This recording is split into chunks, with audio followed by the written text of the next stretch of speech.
In this video, join BFI IMAX Chief Projectionist Michael Ford for a comprehensive guide to projecting the IMAX 1570 print of Oppenheimer. This was for the 10 AM screening on Friday 11th of August, and my wife and I were to head into the auditorium to enjoy the very next show. Yes, it was a great day.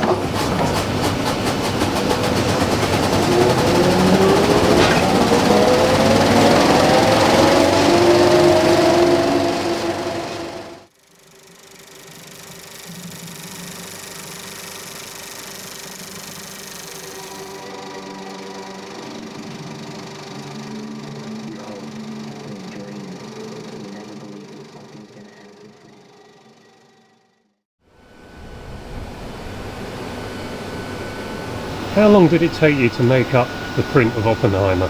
It took myself and Tiana 23 hours spread over the 2 days to assemble the print, because it was held up in customs, so we had a very tight turnaround to get it ready for our rehearsal on the Monday morning. And you've done some work here on the platters to fit it on. What's happened here? Well, IMAX have modified, they've put a 3D printed extension on the platter to give us a little bit of extra running time for Oppenheimer. So it extends, I mean, Interstellar was around about 2:49, and this gives us about an extra 11 minutes. What we can do is take up ring. Put that on here.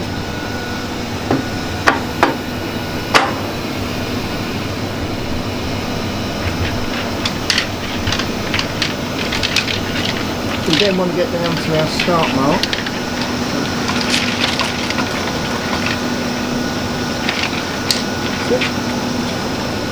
So our start mark is there. And is that what you look through the lens for, to check it's in the right place? That's right, yeah. Straight.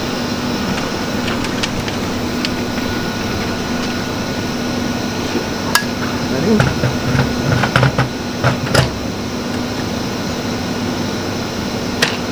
That.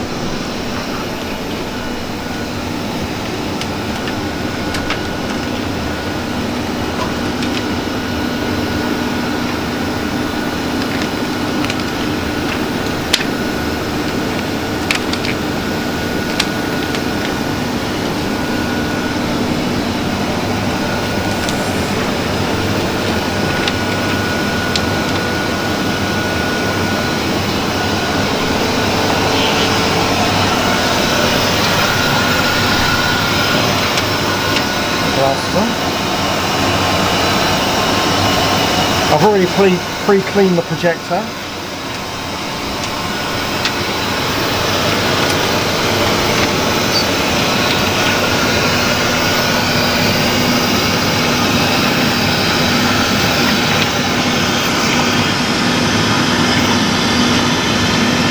So make sure it's in frame. We've got the frame line there. Close that.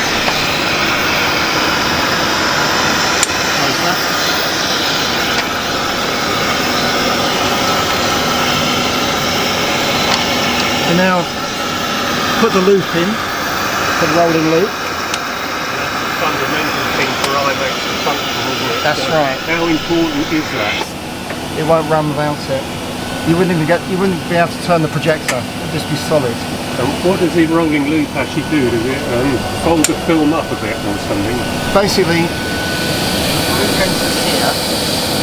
It gets to the aperture and it's held against the back of the aperture, the lens with the vacuum. These registration pins slow the print down, so it's held against there. Then as the rotor goes round, the loop works its way back out. So basically it's like a wave hitting the beach, lays there, then it moves on. Right, and there's a vacuum that holds every frame. That's right. So how does that work? It's just basically like a vacuum. It's just like a vacuum cleaner, really. It's pulling the film against the back of the lens, or the film flattener that we've got at the back of the lens. That's why it shows so sharp in addition to the sharpness of the print. Yeah, if you didn't have it, it would be like having a transparency where it just pop out, focus would just go, you wouldn't have any focus at all. Flapping about. Yeah. So we have to make sure it's in frame that side. You have to make sure it's in frame this side. So there's the frame line. So we just bring that to there. Close that. That's fine. And is that the vacuum we can hear? Yes, that's the vacuum, yeah. Yeah. And so that's running at 24 frames a second. That's right, yeah. If I had it out, if there was something wrong with the loop, I'd be able to turn the rotor about that much and it would just go solid. It wouldn't allow me to move it anymore. So now we go through these.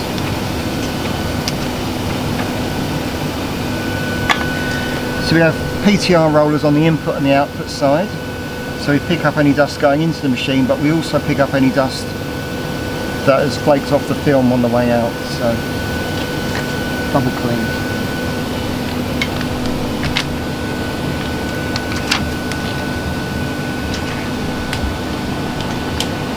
And the idea of all these rollers is just to make it shock absorbed, is it? Yes, yeah, I mean it's almost like it was built with a bonus scheme for as many rollers as they could get on it, but yeah, they are necessary, and luckily they're all full raced, so no very little maintenance.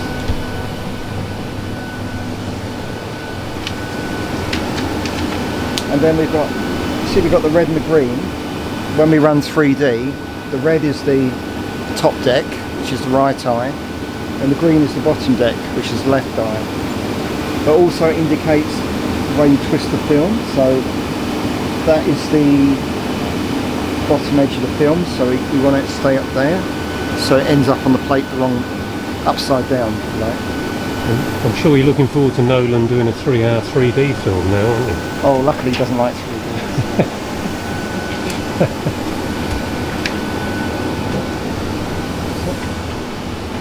Go around here.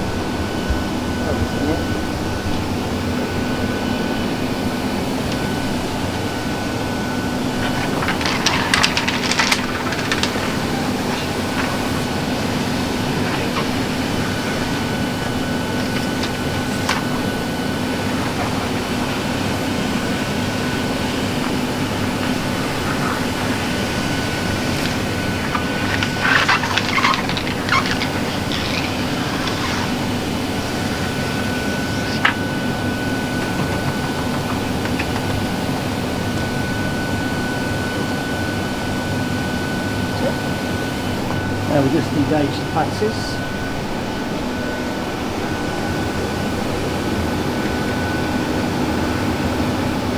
We could do that earlier as well, but it doesn't matter. And now we just check on the rollers.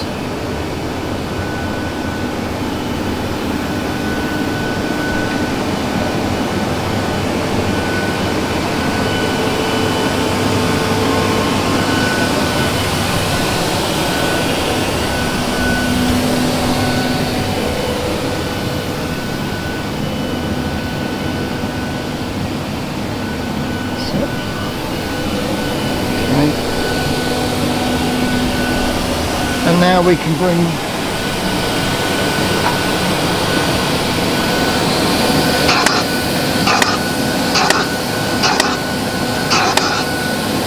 good on the plate.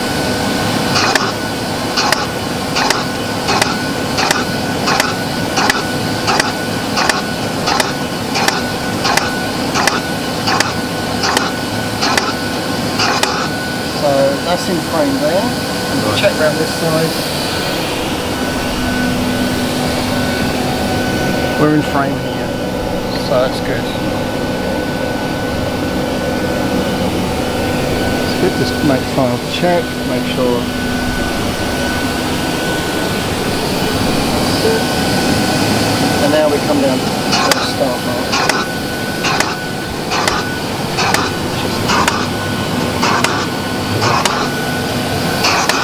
So we can see it there, come up.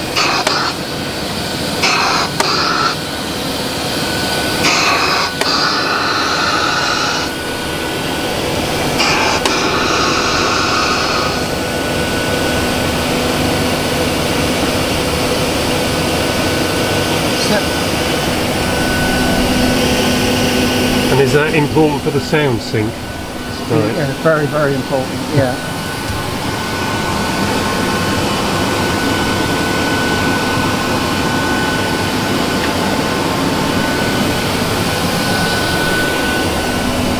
That's it.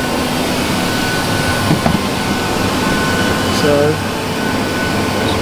then I do my other checks. I can check and check and check. Yes, I can imagine.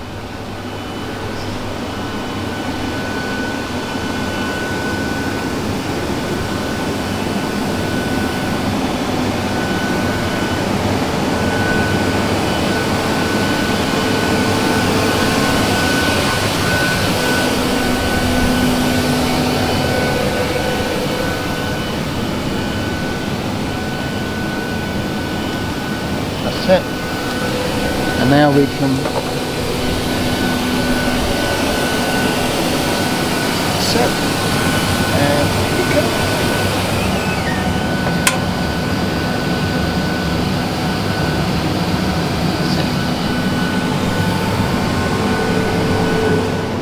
Move the projector into show position.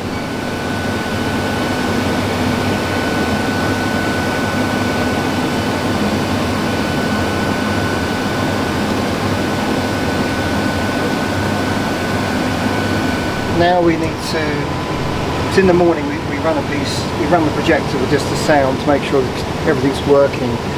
So that's what I ran this morning, so I don't want that. Take that off of there. Recycle the show. That's it. And I'll reset the frame there. So that's on, the projector is on 0 frames. The audio is ready to go. So now I can lock that and lock that, and that's all ready to show. Right, so when you hit the button, tell me how that works, Michael. Well, we start manually here. Right.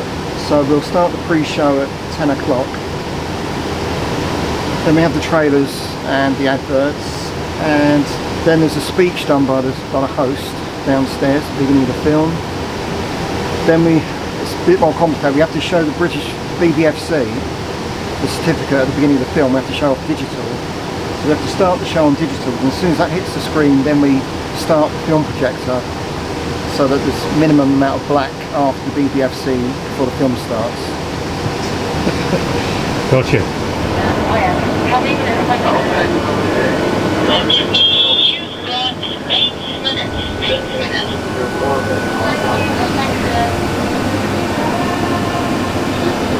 Right, so over the years this system was just designed to run an hour of film, a documentary. So it was expanded for The Matrix and other films. So the speed control unit needed a supplemental control, so it used to have a Palm Pilot to control that. But we've had it upgraded now, so we've got a tablet with an emulation software of the Palm Pilot. So it does exactly the same, but it's just controlling the speed. So for anyone that wonders why there's a Palm Pilot, that's why it looks like there's a Palm Pilot. That's exactly why, yes. Well, thank you for informing us on that, Michael. I'm sure that'll make a lot of viewers very happy to know. I hope so, yes, thank you.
The sound system, Michael, it's just about the most incredible I think I've ever heard.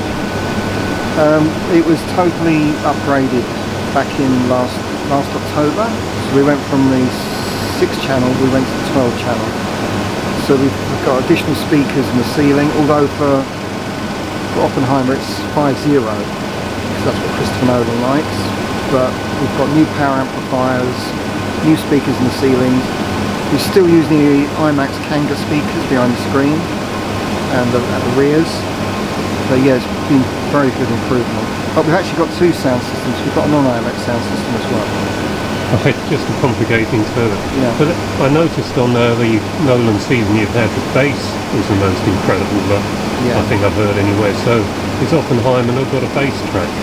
No, it's 5.0 because the bass is filtered from the centre channel. Right.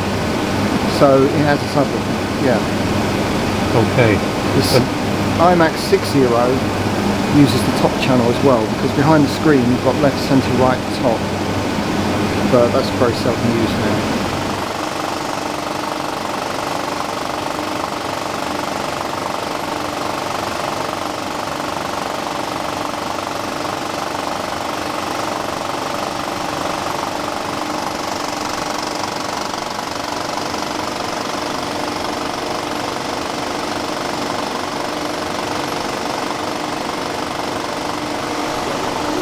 Is all going well then, Michael? Yes, it's all good. Just been down to check the sound. Sounds good. Yeah. And is it always a bit of a daunting process putting a 1570 on, or do you get used to it? You're always checking all the time, and I think the time you don't get nervous is the time not to do it. So I'm always on very edge. cool. Yeah. But once it's running, yeah, it's good. And the results on screen are amazing. So yeah.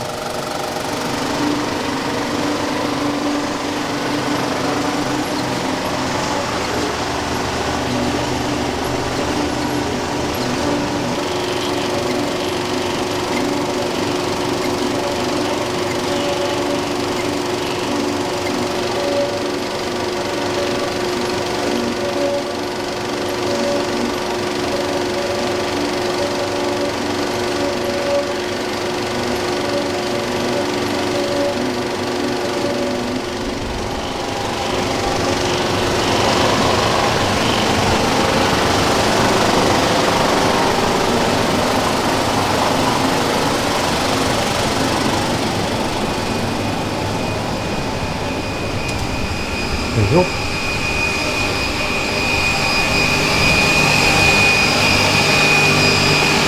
So this is the CCU, which is supplying the cooled water to the lamps in the projector. Right. There's the reserve tank. Have you ever had a lamp explode on you? Yes. I bet that took some putting right, didn't it? Yeah, it wasn't very good.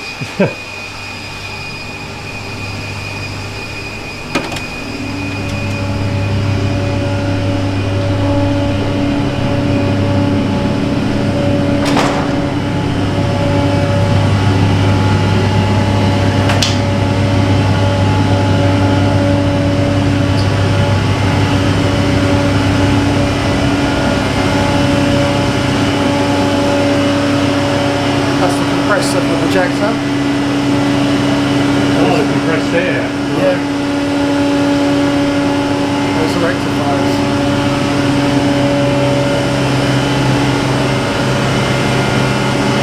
This is for the 3D, both of them. Yeah. Pretty warm in here.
Another successful screening then. Yes. So what time's the next show?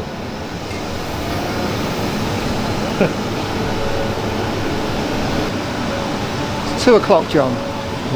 I better get it ready. We've got some real troublemakers in for this one. Thank you. Seeing the film after this was the perfect conclusion, and it certainly did not disappoint, but I'll do a separate video on that, which should be coming soon. Now if you've enjoyed this and you want to see another unique Oppenheimer 1570 video, then I will link to something very special that Kim over at Board Tech has uploaded.